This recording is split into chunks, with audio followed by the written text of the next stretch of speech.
बोला है कि कैसे संघ से उन्होंने अपने जीवन में सारी चीज़ें सीखी कि कैसे देश सेवा करना है, जीवन का क्या महत्व है देश के लिए।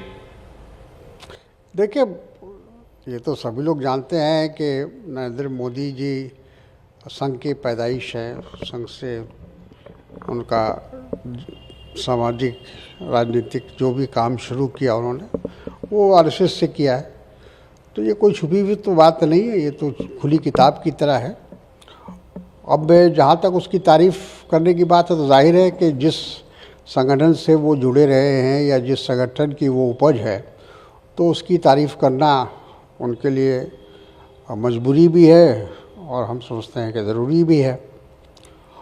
और जहाँ तक आरएसएस की बात उन्होंने की है या उसकी तारीफ़ की है तो वो तो सब लोगों ने जो भी इस देश का इतिहास जानते हैं कि आरएसएस का क्या रोल रहा हमारे देश की आज़ादी में, हमारे स्वतंत्रता संग्राम में। आरएसएस का क्या रोल रहा गांधी जी की हत्या में। आरएसएस का क्या रोल रहा जो देश को बनाने में, क्या उनका योगदान रहा। तो ये बात भी लोग, भारत के लोग जिनको इतिहास का ज्ञान है वो इन चीज़ों से वाकिफ़ है। लेकिन सवाल ये उठता है कि आप लोग ये कहकर बार बार संघ की आलोचना करते हैं कि आज़ादी में संघ की कोई भूमिका नहीं है, लेकिन देश को आज़ाद हुए अब 75 साल हो गए, अब भी कांग्रेस पार्टी या विपक्ष की ज़्यादातर पार्टियां संघ की आलोचना करती है। तो तब के संघ में, अब के संघ में, क्योंकि नरेंद्र मोदी ये कह रहे हैं कि संघ के 70,000 स्कूल चलते हैं, 30 लाख छात्र एक बार में, एक दिन में संघ की पाठशाला में जाता है स्कूल में शिक्षा प्राप्त करने के लिए।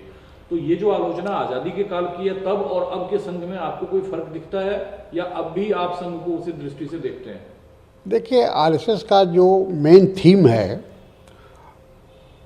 या उनकी जो विचारधारा है वो देश को बांटने वाली है, वो देश के सामाजिक के ताना बाना को तोड़ने वाली है, धार्मिक उन्माद पैदा करने वाली है। तो कोई भी व्यक्ति, जैसा मैंने कहा कि थोड़ा बहुत भी उसको इतिहास का ज्ञान होगा, वो आरएसएस की विचारधारा को समझता है, विचारधारा से वाकिफ़ है। स्कूल भी अगर चलाया जा रहा है, कोई काम भी आरएसएस के द्वारा किया जाता है तो उसमें भी भेदभाव होता है, उसमें भी जो सामाजिक हमारा एक संरचना है उसका ध्यान नहीं रखा जाता है। लेकिन वो कहते हैं कि जो संघ है हमारा, जो वैदिक संत और स्वामी विवेकानंद ने जो सिखाया है देश को, वही संघ भी सिखाता है। जो वैदिक काल में संतों ने सिखाया, जो विवेकानंद बताए, वही संघ भी बता रहा है। देखिए, विवेकानंद का ये नाम मिसयूज़ करते हैं। विवेकानंद ने कभी इस तरह की भेदभाव की राजनीति नहीं की या भेदभाव उनकी विचारधारा नहीं थी। उन्होंने एक भारत के बारे में और हिंदू धर्म के बारे में जो उसकी असलियत है उसको सामने रखने का काम किया अपने जीवन काल में। लेकिन आरएसएस से उनको अगर कोट करता है तो वो गलत करता है। दूसरा सर, गोधरा कार्यक्रम के तौर पर देखा जाता है 2002 में जो हुआ, मोदी जी कहते हैं कि वो बजट पेश करने वाले थे, बहुत ही गंभीर घटना थी, लोगों को जिंदा जला दिया गया। उससे पीछे 2002 से पहले भी गुजरात में दंगे होते थे, 6-6 महीने तक दंगे चले हैं, मैंने बड़ी मुश्किल से उसे संभाला। और 2002 के बाद अब तक का जो गुजरात है उसमें एक भी सांप्रदायिक झड़प या दंगा नहीं हुआ। देखिए, ऐसा है कि गोधरा का जो कांड था अफसोसनाक था, दुखद था, जिसके भी द्वारा हुआ वो निंदनीय है और उसको कभी माफ़ नहीं किया जा सकता है। लेकिन गोधरा के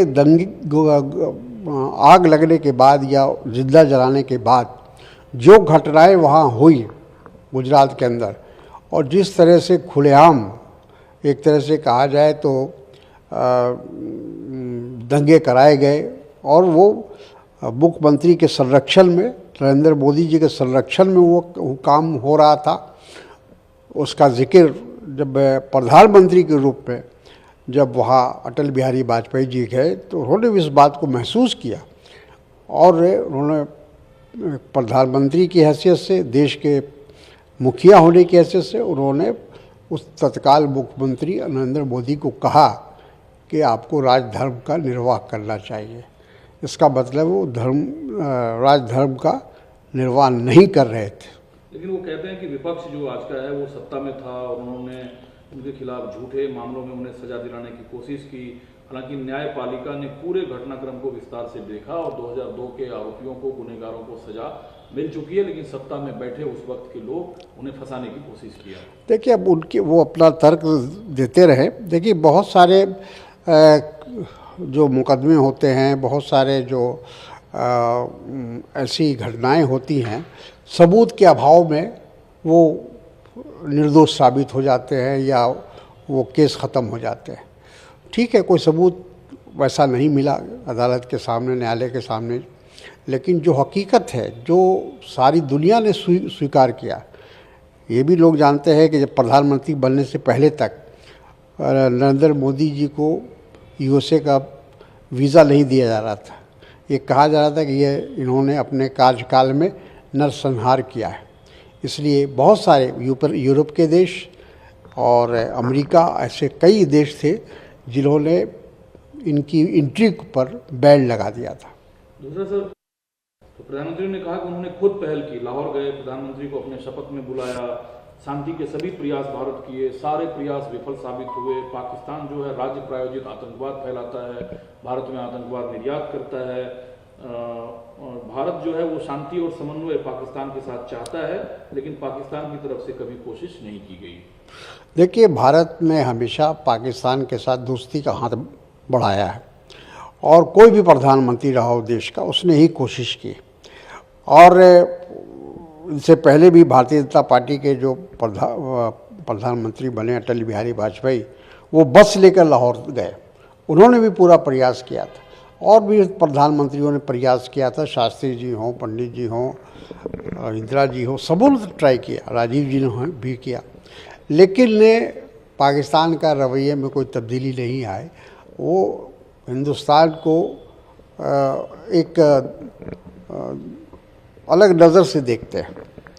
और मैं ये मानता हूँ उनकी ये बात किसी हद तक सही है कि पाकिस्तान का जो रवैया है हिंदुस्तान के प्रति, वो ठीक नहीं है।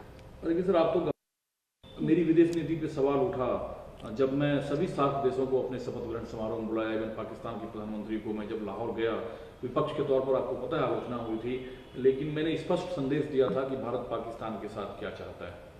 नहीं, सही है, प्रयास से उन्होंने किया, इसमें कोई शक नहीं। और ये अटल जी ने बिल्कुल सही बात कही थी कि हम अब दोस्त बदल सकते हैं, है ना, लेकिन पड़ोसी नहीं बदल सकते, है ना, यही कहा था ना शायद। जी जी जी। तो अटल जी ने इस बात को तो स्वीकार किया था कि हमको अपने पड़ोसी देशों के साथ संबंध सुधारना चाहिए और ठीक करना चाहिए, और उन्होंने इसके लिए प्रयास भी किया था। उसी तरह और भी प्रधानमंत्रियों ने प्रयास किया। तो हमने जो कहा ना कि भारत की हमेशा ये कोशिश रही है कि अपने पड़ोसी देशों के साथ उनके संबंध अच्छे हो, क्योंकि हम पड़ोसी के साथ अगर रिश्ता अच्छा रखते हैं तो ये हमारे लिए भी ठीक होगा, हमारे भविष्य के लिए भी ठीक होगा, हमारे आगे की जो रणनीति है या विश्व के पैमाने पर उसका लाभ हमको मिलता है। परिवारवाद की राजनीतिक आरोप से कांग्रेस जूझती रहती है। इस बीच जेडीयू ऑफिस के बाहर पटना में नीतीश जी के पुत्र की तस्वीरें, पोस्टर लगाई गई है और उनसे अपील की जा रही है कि वो जनता की पुकार सुने और राजनीति में अपना योगदान दे, भूमिका निभाए। देखिए, ये तो होना ही था, और अभी तक के जो राजनीति में वो नहीं आए, वो इसी कारण कि उनकी अपनी कोई दिलचस्पी नहीं थी, उनके पुत्र की कोई दिलचस्पी नहीं थी। नहीं तो नीतीश कुमार ज़रूर चाहते थे कि उनके पुत्र राजनीति में आए, लेकिन कुछ कारणों की वजह से वो राजनीति में आना नहीं चाहते थे, जो भी कारण रहा होगा। लेकिन अब शायद वो मन बना चुके हैं और इसीलिए ये तमाम जो बातें हो रही हैं, जो घटना हो रही है, वो इसीलिए हो रही है। फास्टिंग से उपवास जो है एक बार फिर उसने कहा 2 दिन से तकरीबन 45 घंटे से वो उपवास पे सिर्फ पानी पी रहे हैं ताकि आध्यात्मिक चेतना के साथ बातचीत हो सके। मोदी ने सराहा उनके प्रति सम्मान को लेकर, खुद उपवास की महत्ता को बताया। और आप जानते हैं कि भारत में किसी भी धर्म के लोग हों, नागरिकों में भारत में जो उपवास है वो उसके अंतर चेतना का एक हिस्सा है। बिल्कुल, देखिए, ये तो हर धर्म में उपवास को काफ़ी महत्व दिया गया है, और मेरा जहाँ तक मेरी जानकारी है कि हर धर्म में उपवास लोग करते हैं। हमारे मुस्लिम समुदाय में भी, इस्लाम में भी अभी जो रमज़ान चल रहा है, रोज़ा चल रहा है, 30 दिनों तक लोग उपवास करते हैं। तो ये जो उपवास करने की जो परंपरा है, ये मैं समझता हूँ कि सदियों से चली आ रही है।